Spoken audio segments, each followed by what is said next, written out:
It's both exciting and overwhelming to start looking at the 32 Beethoven piano sonatas, the Mount Everest of the piano. I don't think there's any other series of works in the piano literature that does quite such a thorough job of chronicling a musical and emotional lifetime, Beethoven's, and by extension, our own. This lecture is about Beethoven's first full-length published sonata, Opus 2, number 1, in F minor. And we'll also look briefly at another early sonata, the sonata in D major, Opus 10, number 3. It's written only slightly later and mirrors very similar predilections, but it's already expanded and more sophisticated. Beethoven, who was born in 1770, was a hardy 25 years old when he wrote his first piano sonata for publication in 1795. By contrast, Mozart was only 18 when he wrote his first piano sonata to be published, and he had nearly 300 catalog listings preceding it. Beethoven had played for Mozart in 1787, studied, albeit rebelliously, with Haydn, and in 1792, he'd moved permanently from his hometown of Bonn, Germany, a comparative backwater, to Vienna, where he was surrounded by music composed by the masters of keyboard writing. Beethoven wasn't one to just join the crowd. So the question is, how did this newcomer set himself apart for this big first foray into the big time of piano literature? First off, by choosing a minor key, when Mozart had written almost all his sonatas and concertos in major keys. Then, by writing a sonata in 4 movements instead of the traditional 3. And finally, by unifying those 4 movements around tiny motifs that created one huge structure. Those are the formal aspects. The intangibles are harder to enumerate. Force, energy, electric voltage, the likes of which the piano had never encountered. So let's start with the easier things. Let's talk about key for a moment. Pitch has changed since the 18th century, and F is now a somewhat different pitch than it was then. But it's unlikely that the precise frequency of a pitch conveys a particular emotion to human ears. Rather, over the years, particular keys took on particular affects for composers. First, because of tuning systems, which made some keys more dissonant than others. Later, after tuning was more equally regulated, just because of traditional associations with various keys. F minor, the key of this first sonata, had kind of an interesting piano history, with Haydn having written a stunning and fantasia-like set of piano variations, but no sonatas in F minor. Mozart, having dissed it entirely in his piano output, but using it for 2 tumultuous organ fantasies at the very end of his life. And Beethoven taking it for his own, not only in Opus 2, number 1, but also in a very early sonata written at the age of 11, and more importantly, much later, in that most daring and heroic of works, the Appassionata, Opus 57, written in 1804 to 1805.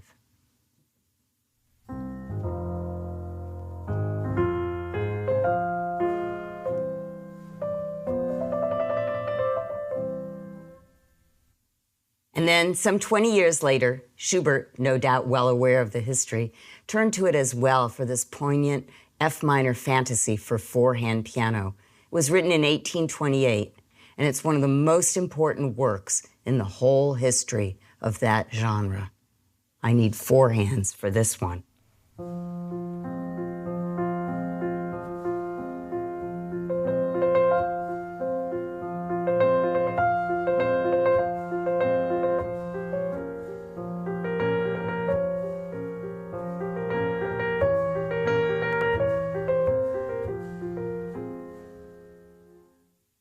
That's a pretty rich past, and its long history of associated angst is too uniform to ignore.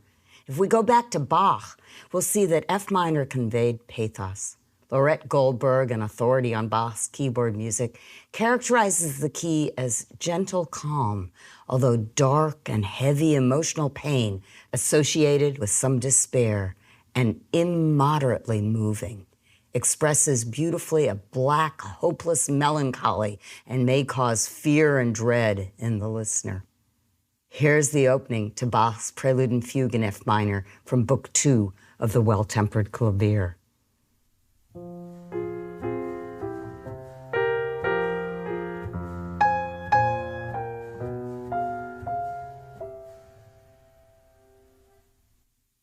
Haydn, whose F minor variations appeared in 1793, some 50 years later, was obviously influenced by the tradition of anguish that accompanied the key, but he took the home note F and wrote a double set of variations, alternating between F minor and F major.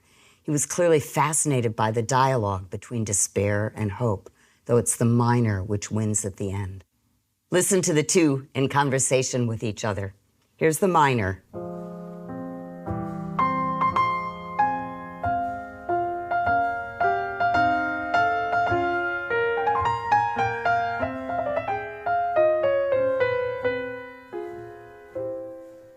And the major begins like this.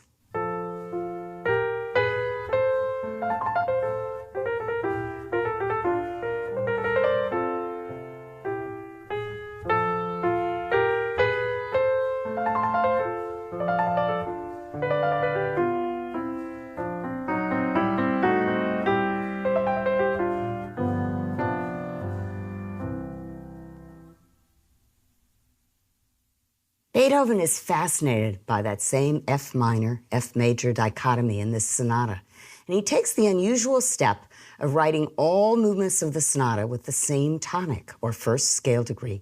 Usually, at least the slow movement of a sonata is in a contrasting key. And like Haydn, Beethoven chooses to end the sonata in F minor, despite a tradition of ending on a more cheerful note. He places the inner movements in major. For Beethoven, the key seems less about deep loss, otherwise why not place the slow movement in minor rather than the outer movements, but more about unrest, agitation, assertive struggle. And right there, you learn something about him. Bach was a composer whose acceptance of divine providence and the necessity of human suffering infused every note he wrote. His German Lutheran world wouldn't have it any other way. Beethoven, by contrast, lived in an interior and exterior world far less dominated by religion, and his life and work seem to assert a continual struggle against fate and in support of human command. Let's look at the opening of Beethoven's very early sonata, the one produced by that gifted 11-year-old in that same chosen key of F minor. Already, the young composer is experimenting with the novelty of a slow introduction, something Mozart and Haydn hadn't done. And although we won't hear it, the introduction actually returns yet again as a completely unanticipated interruption in the midst of a fast movement, an even greater innovation.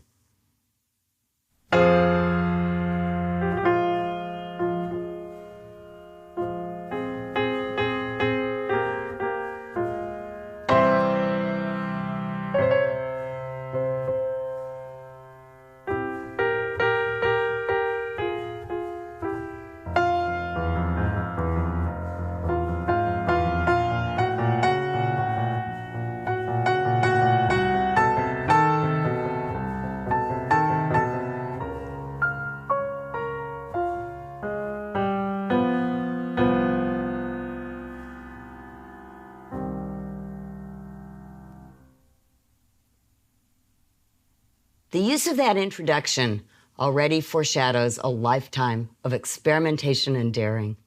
But even more, I'm struck by the fire and brimstone.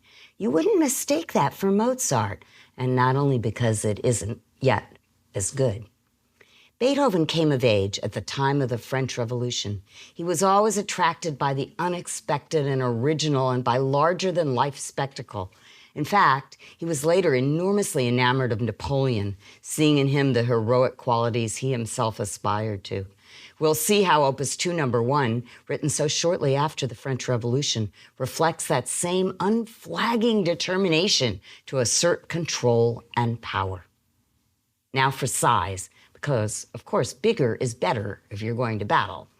Piano sonatas by Mozart were often performed in small rooms on small instruments by, dare we say, smaller people, i.e. women. Mozart's forte piano had a sound somewhere between that of the harpsichord and the modern piano. You might want to give a listen to it on YouTube. Invented around 1700, the forte piano was often ornate and beautiful to look at, and it functioned as both a musical instrument and a piece of furniture. Thus, it often fit under the rubric of ornament and interior design, and producing a lot of noise was not a requirement or even a desired feature. Though Mozart's sonatas are absolutely wonderful, and certainly a few of them stand out among Mozart's best music, it's in the piano concertos, where the piano is part of a larger contingent, soloing with a whole orchestra, that Mozart is more consistently at his very greatest. Mozart's piano sonatas were meant to be accessible to both performer and audience, and so they featured brevity, lovely melodies, and few enormous technical demands. Listen, for instance, to the opening of one of his last sonatas, the Sonata in B-flat, Koelschel 570. It was written in 1789, 2 years before Mozart's death, and a mere 6 years before Beethoven's first sonata. It features a simple, beguiling melody, culminating in a reassuring cadence and unfolding at a gentle piano dynamic.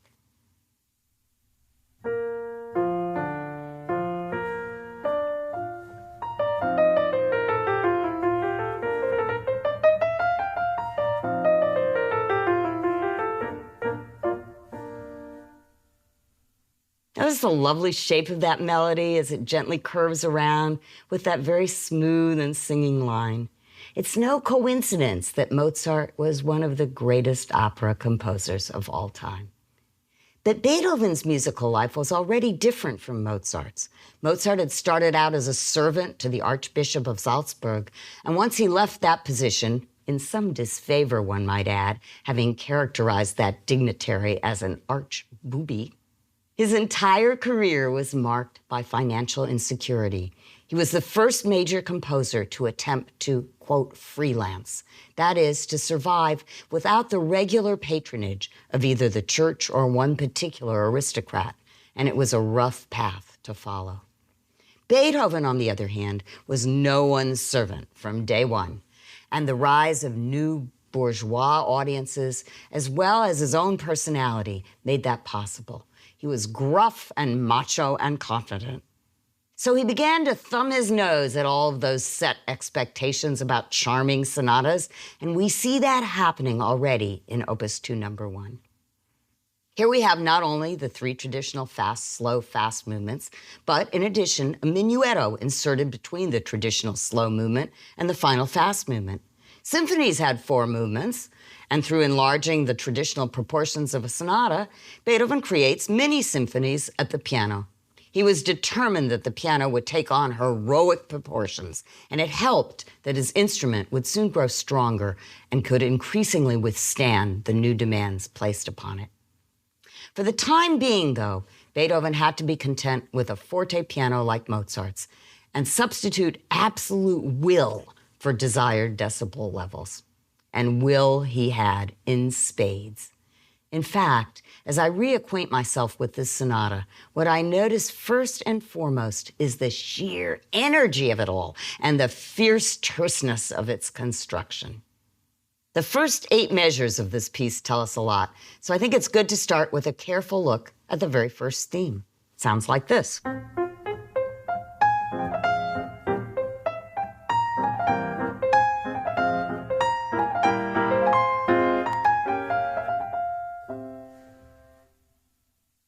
It's made up of 3 important elements: an ascending broken chord,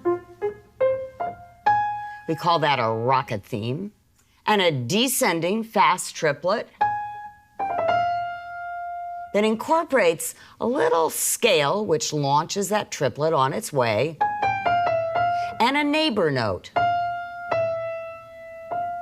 That little scale is going to get expanded into a bigger scale.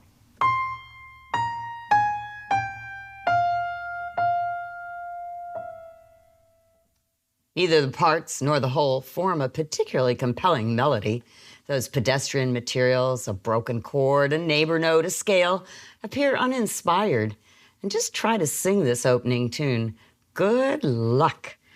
Bum, bum, bum, bum, bum, bum. Ooh, it's jagged, made up of spiky staccatos, which hardly lend themselves to the human voice. And instead of expanding into a flowing 8-measure phrase, or in the case of the Mozart I just played for you, 12 measures, it compresses, providing a sterling example of what's often called foreshortening. We start out with a chord change every 2 measures. That's 2 measures. The next are. And then we get every 1 measure, a new chord, then every half measure, and finally each quarter note, followed by silence. We've moved from 8-beat units to 4-beat to 2-beat to 1-beat and then to silence. Listen again as I play it straight through.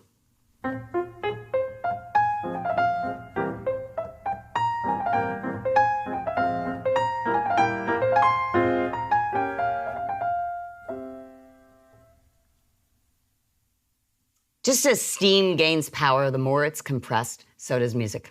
And here, the rhythm of the left hand only exacerbates our discomfort. We're used to every measure beginning with a strong beat. That's what conductors give when their baton moves down, and that's what we call a downbeat. Music depends upon it for clear organization. Here, we move from a relatively comfortable upbeat figure that leads to a downbeat to 3-note figures with no downbeat in sight. They sound like this. 1, 2, 3, 4, 1. 2, 3, 4, 1. 2, 3, 4, 1, 2, 1. You see how breathless the rhythm becomes when the stability of that first beat in every measure disappears. The piece is written in cut time, that is 2 half notes to the measure rather than 4 quarter notes. And that means we hear it in bigger pulses, typically resulting in a faster tempo and more excitement. That's why that compression, that foreshortening, is able to pack such a wallop. Beethoven marks the growing tension with his dynamics, introducing immediately a far greater range of dynamics with more drama and contrast than anyone had previously envisioned. In fact, there's a story that Beethoven claimed that second to romantic love, surprise was the element in life dearest to his heart. There's no more powerful way to achieve gut-level surprise than through explosions and whispers. Here, when the music goes from 2-measure groups to 1-measure groups, sforzandos, or loud, sudden accents appear to make us notice. They're unprepared jolts, like electric shocks. We go from this to this, and this. And when we get to the top, we have a big fortissimo that subsides to a piano within 1 tiny measure. That's a lot of change and a lot of surprises within a very short period. That's what creates musical electricity. Just as an aside, put it in the perversions column. You'd expect that Beethoven would provide big crashing chords for all those shocks, but instead he does something very awkward and very Beethovenian. Those sforzando notes are high up in the puny register of the piano, and they're alone without left-hand harmonization. They get absolutely no help from their friends.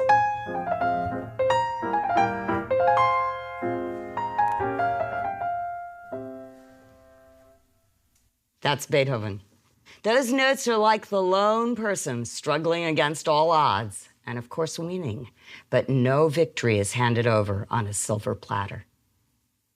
Beethoven presents this whole first theme with his usual tenacity. Notice how he uses repetition to drive home his point. A composer like Debussy might use repetition to create a dream state, but for Beethoven here, it's pure insistence, and he's wide awake. Here's the pitch C. You're going to hear it in different octaves. Here it is, here it is, here it is. It's what we call the dominant or the 5th note of the key of F. F, G, A, B, C. It calls us back to the tonic or the home note with an irresistible force.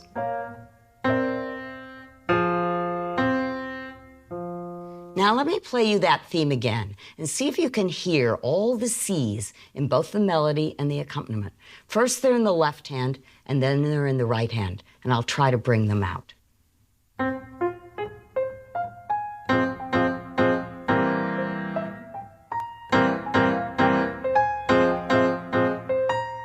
Now the right hand.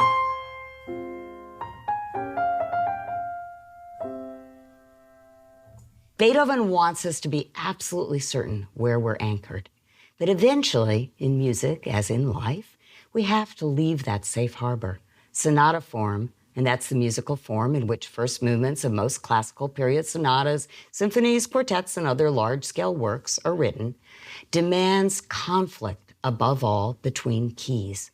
So just as we determine that we're living in an F minor universe, we're yanked away from that homeland. And according to traditional formats, the rest of the movement will be about the continuation and eventual resolution of the conflict between two warring keys, and often, though not always, two themes.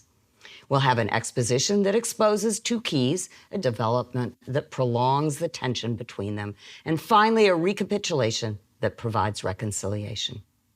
Beethoven was agreeable to those conventions, and in that sense, this is a traditional sonata, even to the extent of repeating its two halves, a convention common to Haydn and Mozart, which quickly disappeared in later Beethoven and thereafter. But even within the conventions, we start to see what distinguishes Beethoven. He wants to use any means at his disposal to build energy and tension. Here's what follows those first 8 measures.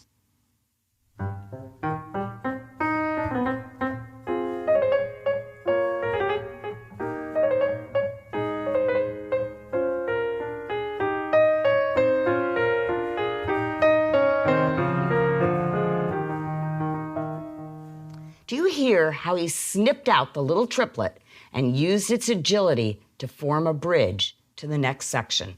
The little triplet was first introduced at the beginning, and it comes back in this transition over and over. We've been hearing its downward scale since that second measure. And he had expanded the scale to 6 notes at the apex of the first phrase. And now it morphs into yet another rhythm, again with 6 notes, which Beethoven repeats just to make sure that you receive his meaning. That sounds like this.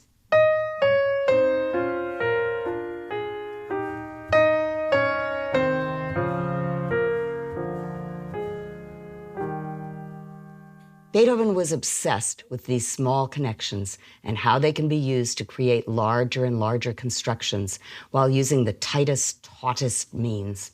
In fact, in this movement, we're about to encounter the most obvious connection of all, but also the most unexpected. We're ready now, after that transition, to hear the second theme. And if it behaves right, it will be a foil to the first theme. It will contrast and disagree. Here it is.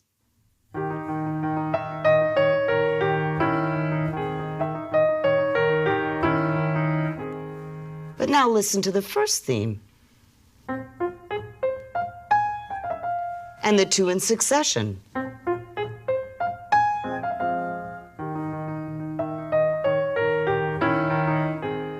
They kind of rhyme, don't they?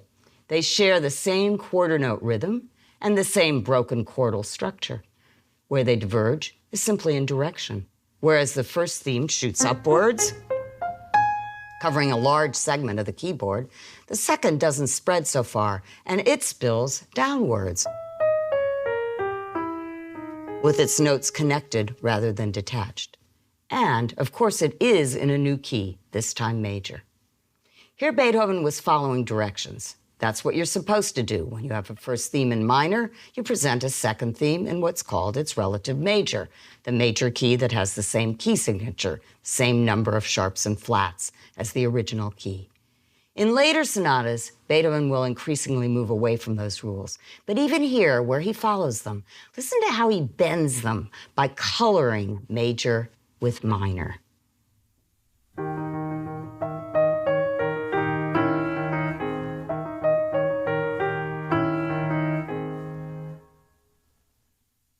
He's interested in the pathos created by that half step.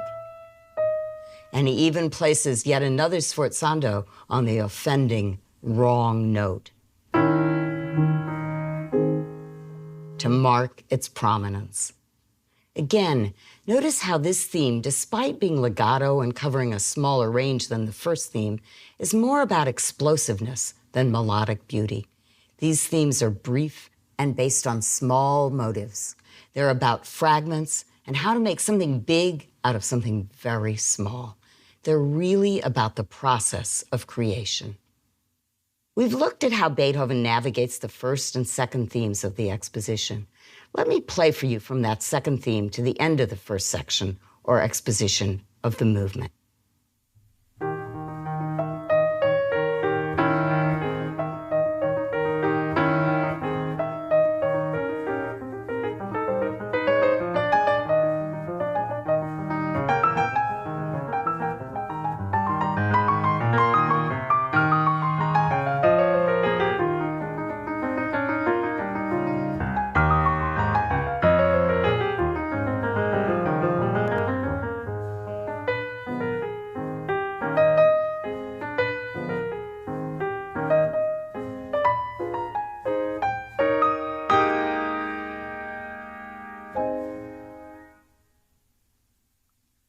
Before we leave the exposition, I want you to notice something fun. Remember those 2 bars with sforzandos early on in the first theme?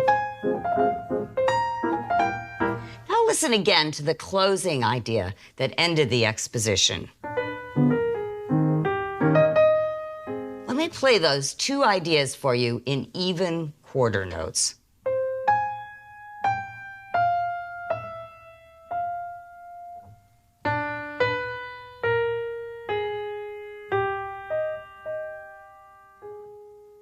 You hear it?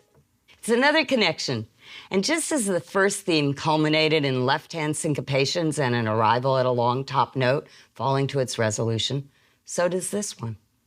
No wonder Beethoven went on long walks and had volumes upon volumes of sketchbooks. It took time to spin all these connections. So now I want to look at the bigger picture. That is the rest of the sonata. We can zoom in and out of those first few bars and generate an astonishing amount of the material that Beethoven makes use of in the next 3 movements as well. And that's important. He does that way more than his predecessors did. Remember, Bach was writing short movements that often had little relationship to one another other than key. Mozart and Haydn were writing sonatas, which were much longer than Bach's preludes and fugues or dance suite movements. But those sonata movements, despite sharing keys and serving as emotional foils for one another, often bore no thematic relationship to each other. Beethoven is out to change all that. Listen to the beginning of the second movement and keep in mind that 6-note scale that capped the first theme of the first movement. Here's how it sounded.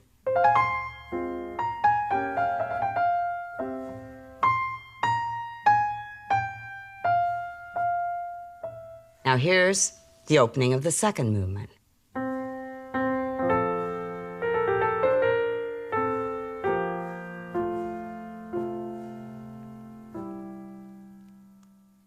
Not just any old 6-note scale, but even the same pitches changed from minor to major. Now to the third movement. Remember that neighbor note motion in the first movement triplet, that down-up motion from F down to E to F? It sounded like this. F, E, well, here it is again. Here's the opening of the third movement. F, E, F. Admittedly, it's a bit submerged, but not so in the trio or middle section of that movement, which seems to take the neighbor note motion as its entire raison d'etre. Notice, too, the move from minor in the first part of the movement to major in the second part, the trio. And remember Mr. Haydn's F minor variations. Here's a bit of the trio, filled with neighbor notes. Neighbor note, neighbor note, neighbor note, neighbor note. And now on the left hand,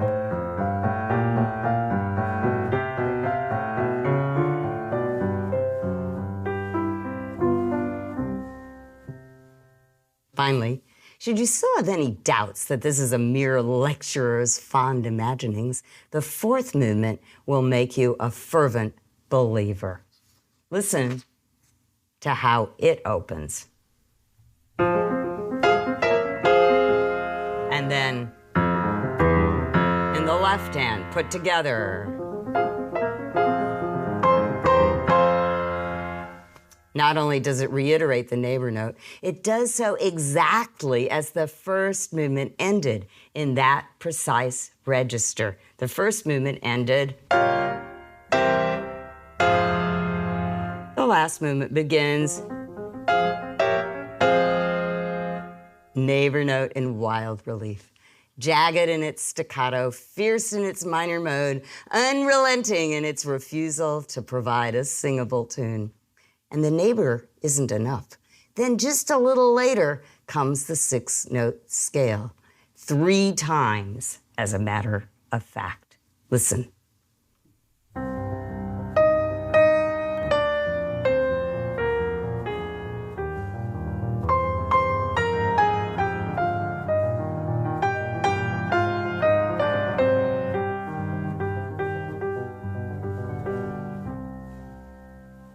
Still wild and unsettled, accompanied by seething left-hand triplets.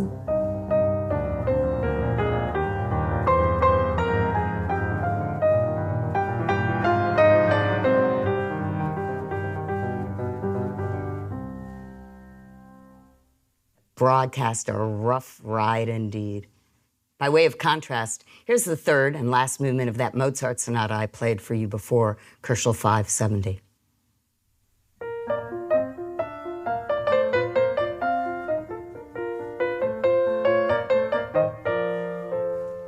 Charming, unassuming, balanced, and enticing.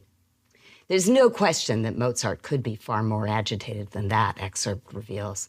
But nevertheless, Beethoven is certainly marking his own territory. Could all these connections between themes and movements be coincidence and simply the happy outcome of a tonal system which privileges scales and arpeggios? Sure. Many pieces in the tonal era feature broken chords, neighbor note motifs, and scales. But the insistence here, the isolation of each tiny motive, its examination from such an array of tempo, rhythmic, and melodic perspectives, that evidence is hard to ignore. There's an austerity to this piece, with that insistence on the fullest development of the most basic musical cells. And though other works may have more time for lyricism and expansiveness, that trait remains paramount. In his Sonata Opus 10, No. 3, begun just a year later, but already vastly larger, Beethoven fixates on the interval of the fourth. Let's take a moment for ear training. Here's how a fourth sounds. Christmas carols seem to specialize in them. So, if you want an ascending fourth and want to learn to sing it, try "Oh, Christmas Tree," or "We wish you a Merry Christmas." Or, if you want to do a descending fourth, "Oh, come, all ye faithful." In Opus 10, No. 3, Beethoven helps us to hear the interval because he fills in all the notes, and we can just count them. That's what I had to do to learn to recognize intervals in ear training class. His first theme sounds like this. It outlines a descending fourth before rocketing upwards.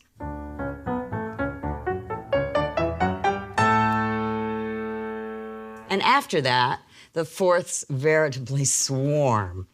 There's one, here's another, here's another, here's another.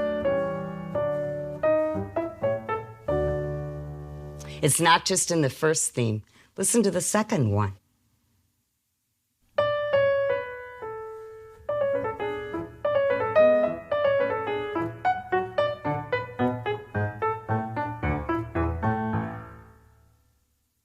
After which they propagate like rabbits.